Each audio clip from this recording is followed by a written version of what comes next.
मैं समय समय पर क्षत्रिय वंश के बारे में जानकारी आपसे साझा करता रहता हूँ। बहुत गौरव होता है राजपूत वंश के बारे में जानकारी आपसे साझा करते हुए। अगर आपको भी अपने क्षत्रिय कुल पर गौरव है तो आप कमेंट में जय राजपूताना और अपने जिले का नाम जरूर लिखें, ताकि समझ में आए कि हमारे भाई देश के किस किस हिस्से में निवास करते हैं। हमारे देश में अलग अलग समय में अलग अलग राजपूत वंशों ने राज्य किया है। इसी में से एक नाम है चौहान वंश का।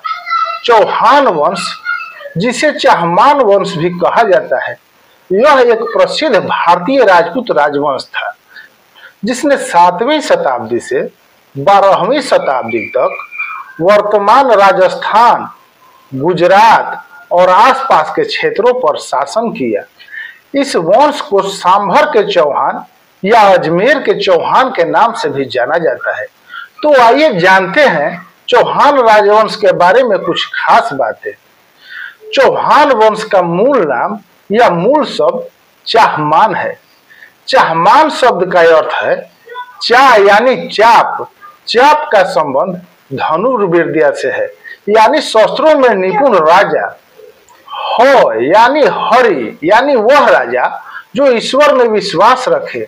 मां यानी मान, यानी वह राजा जो अतिथियों अथवा शरणार्थियों को शरण देता है। नौ यानी नीति, यानी वह शासक जो नीति व योजना का सिद्धांत बनाकर शासन करे। मतलब जो राजा शस्त्र विद्या में निपुण हो, भगवान में विश्वास रखता हो, अतिथियों का सत्कार करता हो तथा नीति में माहिर हो, उसे चाहमान यानी चौहान कहा जाता है। अग्निकुंड मत मुहूर्त नैरसी या चंद्र बरदाई की किताब पृथ्वीराज रासव के अनुसार वशिष्ठ मुनि आबू पर्वत पर यज्ञ कर रहे थे, पर राक्षस उन्हें यज्ञ नहीं करने दे रहे थे। उनके यज्ञ में हड्डियां और तरह तरह की गंदी वस्तु डालकर उनके यज्ञ में विघ्न उत्पन्न कर रहे थे। तब वशिष्ठ मुनि अग्नि से 4 योद्धा उत्पन्न किए, जिनके नाम है चौहान, चालुक्य, परमार और प्रतिहार। अग्नि से उत्पन्न होने के कारण इन्हें अग्निवंशी कहा जाता है। बिजौलिया के पास सर्वनाथ मंदिर में लगे शिलालेख के अनुसार चौहान वत्स गोत्रीय ब्राह्मण हैं। बिजौलिया शिलालेख के अनुसार चौहान वंश के संस्थापक वासुदेव थे, जिन्होंने 551 ईस्वी में सांभर झील का निर्माण कराया। सांभर झील के आसपास वासुदेव ने 1.25 लाख गांव पर अधिकार कर चौहान वंश की स्थापना की। यह शिलालेख 1170 ईस्वी में चौहान वंशीय राजा सोमेश्वर ने लगवाई थी। चौहान अग्निवंशी राजपूत हैं। इनका सबसे प्रसिद्ध गोत्र वत्स है। चौहान वंश के अन्य गोत्रों में सांडिल्य, बंसल और गोड भी शामिल हैं। इनका वेद सामवेद, पेड़ आशापाल यानी अशोक का पेड़, कुल देवी शाकंभरी देवी और आशापुरा माता हैं। शाकंभरी देवी को शाक और सब्जियों की रक्षक देवी के रूप में भी जाना जाता है, जबकि आशापुरा माता को चौहान वंश की कुल देवी माना जाता है। इष्ट देव अचलेश्वर महादेव शंकर, नगारा, विजय, निशान, पीला झंडा, सूरज चांद कटारी, प्रमुख गद्दी सांभर, अजमेर, जालौर, रणथंभौर। प्रवर 3 हैं: होली, दीपावली तथा दशहरा। भेरू, काला भेरू। गुरु वशिष्ठ मुनि। नदी चंद्रभागा। घोड़ा केवट सफेद। पुरोहित राज पुरोहित। राव मागध वंशी। गढ़ अजमेर, सांभर, रणथंभौर, जालौर, मकराना, तोसिना, गढ़ सिवाना। तलवार रणबंकी, तंबू, दल बादल, धूड़ी, सांभर। माला वाजुस्ती है।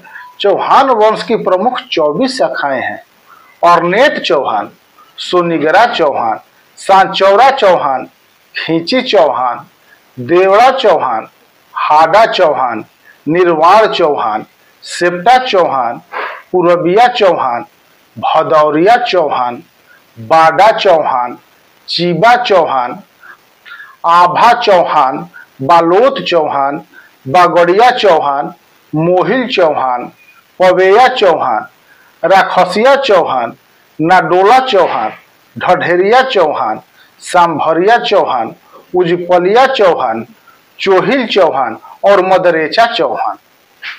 कई विद्वानों का कहना है कि चौहान सांभर झील, पुष्कर, अजमेर और जयपुर में रहते थे, जो अब सारे उत्तर भारत में फैल चुके हैं। इसके अतिरिक्त मैनपुरी उत्तर प्रदेश एवं अलवर जिले में भी इनकी अच्छी खासी संख्या है। चौहान वंश की अनेक शाखाओं में शाकंभरी चौहान की स्थापना लगभग 7वीं शताब्दी में वासुदेव ने की थी। ये सांभर अजमेर के आसपास के क्षेत्र में निवास करते हैं। वासुदेव के पूर्णतल जयराज, विग्रहराज, प्रथम, चंद्रराज, गोपराज जैसे अनेक सामंतों ने शासन किया। शासक अजय देव ने अजमेर नगर की स्थापना की और साथ ही यहाँ पर सुंदर महल एवं मंदिर का निर्माण करवाया। चौहान वंश के मुख्य शासक थे अजय देव चौहान, औरवराज, विग्रहराज चतुर्थ यानी बिसल देव, पृथ्वीराज द्वितीय, सोमेश्वर एवं पृथ्वीराज तृतीय। अजय देव चौहान को राजस्थान के इतिहास में स्थान प्राप्त है। कोई इतिहासकार यह मानते हैं कि राजा अजय देव चौहान ने ही 1100 ईस्वी में अजमेर नगर की स्थापना की थी। अजय देव को अजय राज चौहान कहकर भी कई स्थानों पर संबोधित किया गया है। यह संभव है कि पुष्कर अथवा आना सागर झील के निकट होने के कारण ही अजय देव ने अपनी राजधानी का नाम अजय में रखा हो। अजय देव चौहान ने तारागढ़ की पहाड़ी पर एक किला गढ़ बिटली नाम से बनवाया था, जिसे कर्नल टॉड ने अपने सुप्रसिद्ध ग्रंथ में राजपूताने की कुंजी कहा है।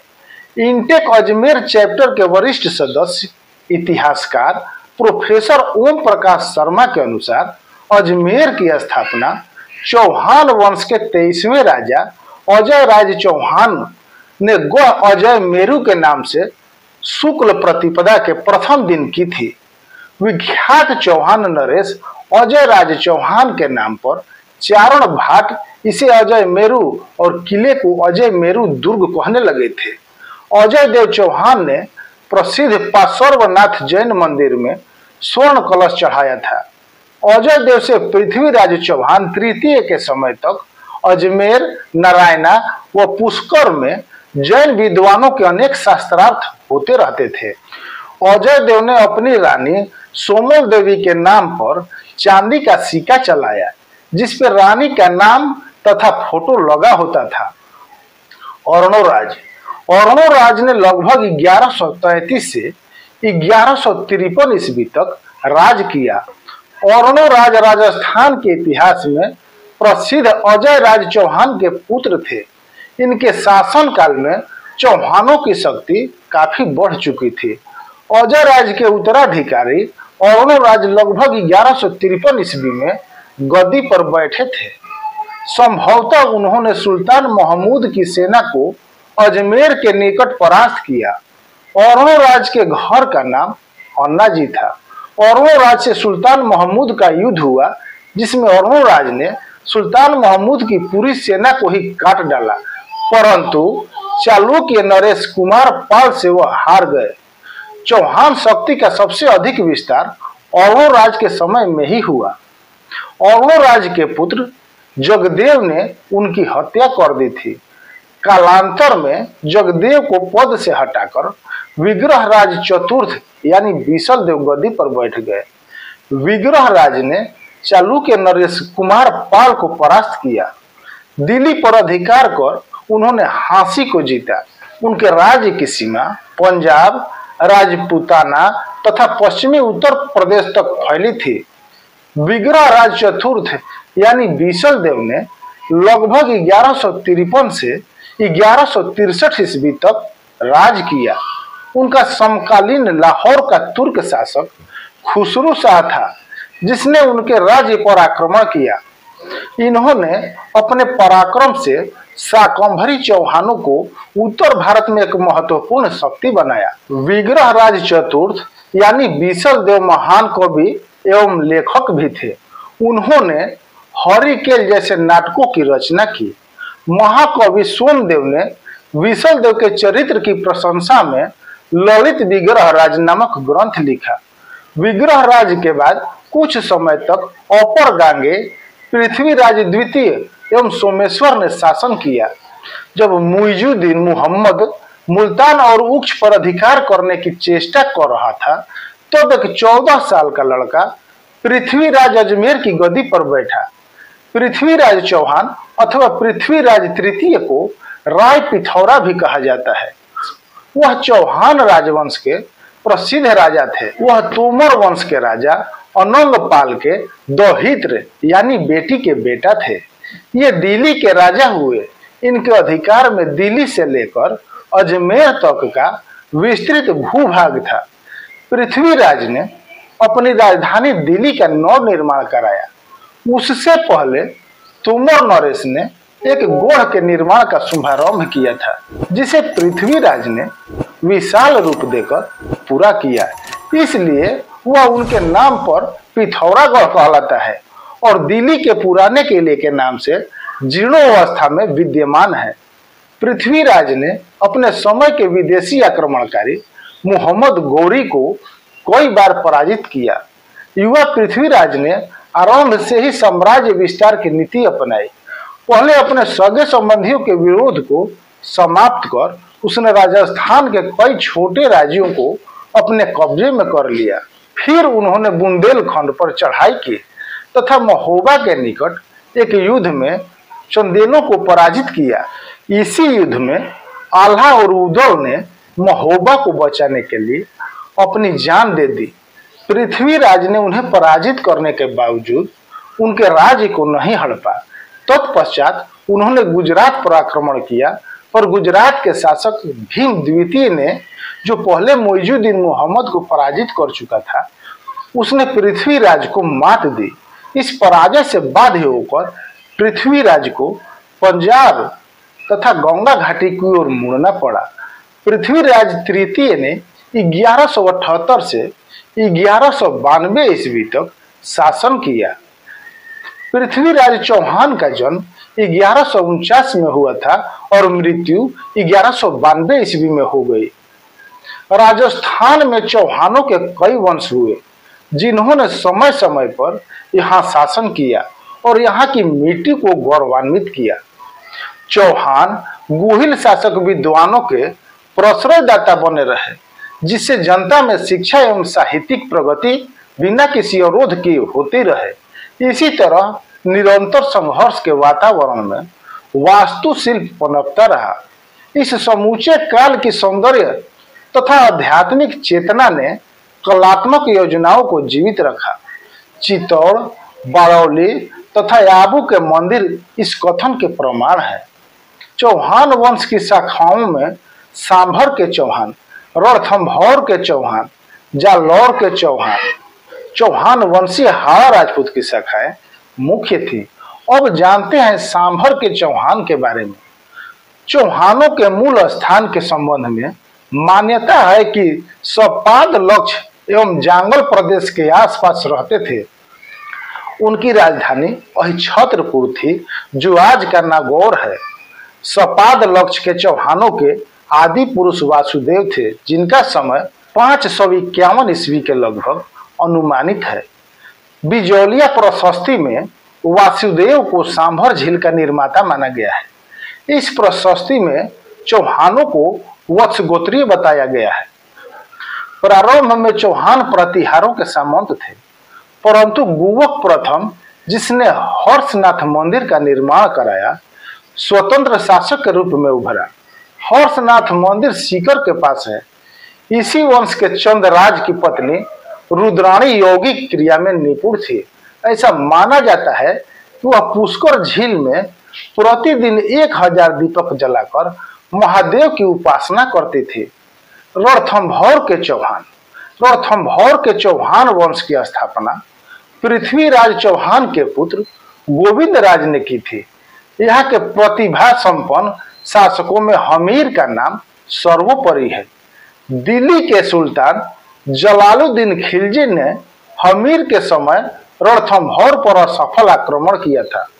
अलाउद्दीन खिलजी ने 1301 ईस्वी में रणथंभौर पर आक्रमण कर दिया। इसका मुख्य कारण हमीर द्वारा अलाउद्दीन खिलजी के विरुद्ध मंगोल शरणार्थियों को आश्रय देना था। किला न जीत पाने के कारण अलाउद्दीन ने हमीर के सेना नायक रणमल और रतिपाल को लालच देकर अपनी ओर मिला लिया।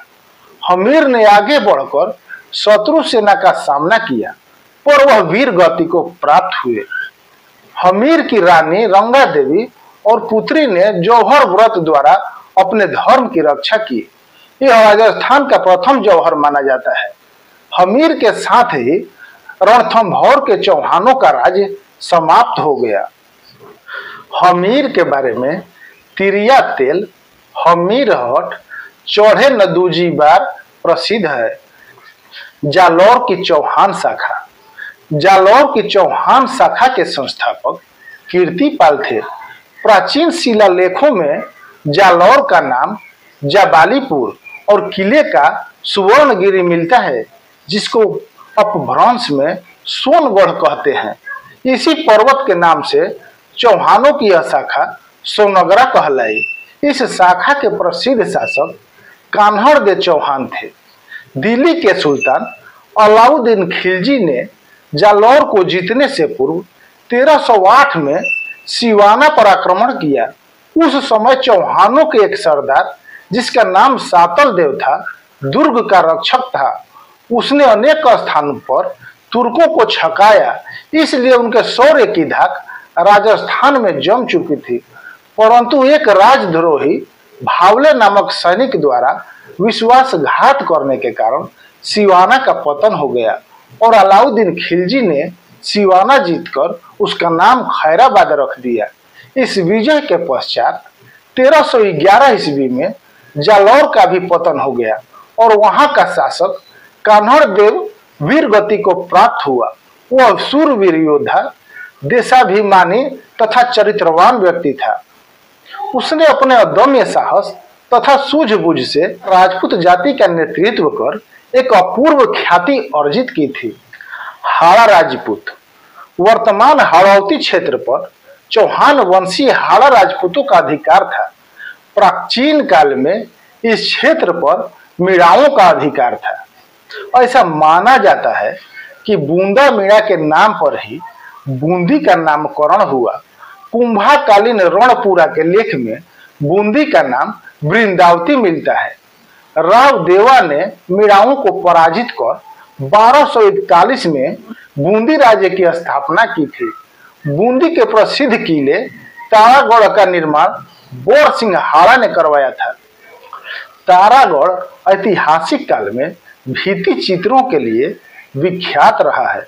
बूंदी की प्रसिद्ध 84 खंभों की छतरी शत्रुशाला हाड़ा का स्मारक है, जो 1658 ईस्वी में सामूगढ़ के युद्ध में औरंगजेब के विरुद्ध शाही सेना की ओर से लड़ता हुआ मारा गया था।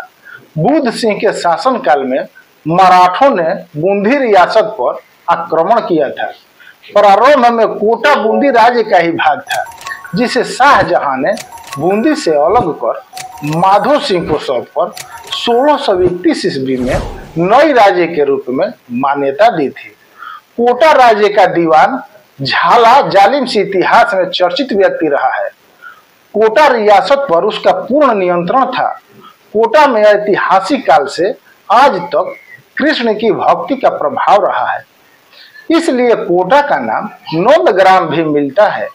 बूंदी कोटा में सांस्कृतिक उपागम के रूप में यहाँ की चित्र शैलियां विख्यात रही हैं। बूंदी में पशु पक्षियों का श्रेष्ठ अंकन हुआ है। वहीं कोटा शैली शिकार के चित्रों के लिए विख्यात रही है। अगर आपको जानकारी अच्छी लगी हो तो लाइक, कमेंट, शेयर करना बिल्कुल न भूलें। मिलते हैं किसी नई जानकारी के साथ। तब तक के लिए राम राम।